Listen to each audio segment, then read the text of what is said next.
Salut, on voit de plus en plus de compléments alimentaires qui sont destinés aux femmes.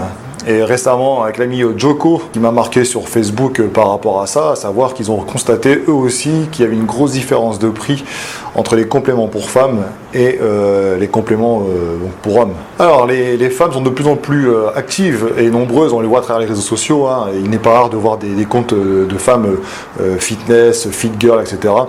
Donc c'est plutôt une bonne chose. Et les marques, il y a quelques temps déjà, ont senti venir justement cette nouvelle vague de futures consommatrices, parce qu'à savoir au début les femmes les premières c'était je prends pas ça, c'est de la drogue, etc. parce que manque de connaissances, etc.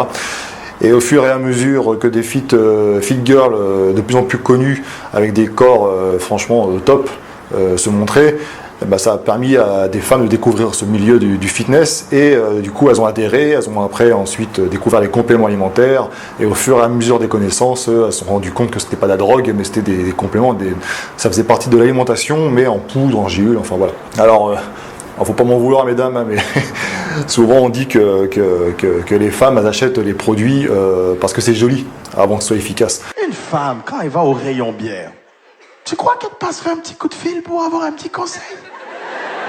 Non. Non, elle t'achète une bière de merde parce que la bouteille est jolie.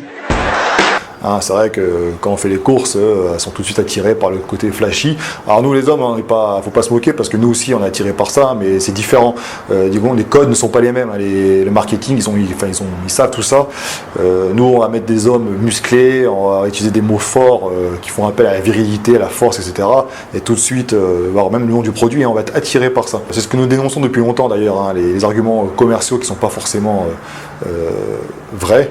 Ils sont là pour vous vendre du rêve. Donc on a des compléments alimentaires qui sont vraiment très travaillés au niveau packaging pour les femmes. Et alors là j'ai trouvé par exemple une protéine où c'était chez les hommes on va mettre le côté construction musculaire, récupération, etc. en avant, alors que chez les femmes ça va être aussi l'aspect perte de poids, santé. Voilà, on a les mêmes produits quand on compare les packaging. Parfois, très souvent d'ailleurs, même les compléments alimentaires pour femmes sont moins dosés que pour les hommes, mais elles payent plus cher. Mais en fait, c'est un phénomène qui n'est pas nouveau. Déjà, il y a plusieurs magazines de consommateurs qui ont pointé ce phénomène du doigt. Notamment, je me rappelle un article que je mettrai en lien concernant les lames de rasoir. Vous avez les mêmes lames de rasoir pour les hommes et pour les femmes, et les femmes vont payer plus cher. Donc, on appelle ça la taxe rose. Alors, elle gagne moins d'argent d'ensemble que les hommes, mais par contre elles payent plus cher pour des produits équivalents. Alors le message que je vais faire passer à travers cette vidéo là, c'est une vidéo très très courte, et bien c'est le même message que j'ai fait passer pour les hommes, qu'on fait passer avec Michael Gundy notamment dans les podcasts. Faut pas se laisser avoir bêtement par les arguments commerciaux. Quand vous avez beaucoup de promesses pour un produit, faut se méfier. Une whey, alors ils te mettent différentes choses, des petites plantes, etc. Faut voir la concentration, mais bon, généralement c'est que dalle. Et les promesses qui vont avec, vous allez perdre du poids, vous allez ceci, vous allez cela. Non, c'est la diète qui fera le travail, plus votre investissement à la salle. Au final, alors comment ne pas se faire avoir ? Alors c'est une idée, vous pouvez en avoir d'autres, évidemment. Pour ma part, je dirais qu'il faut prendre les compléments alimentaires simples.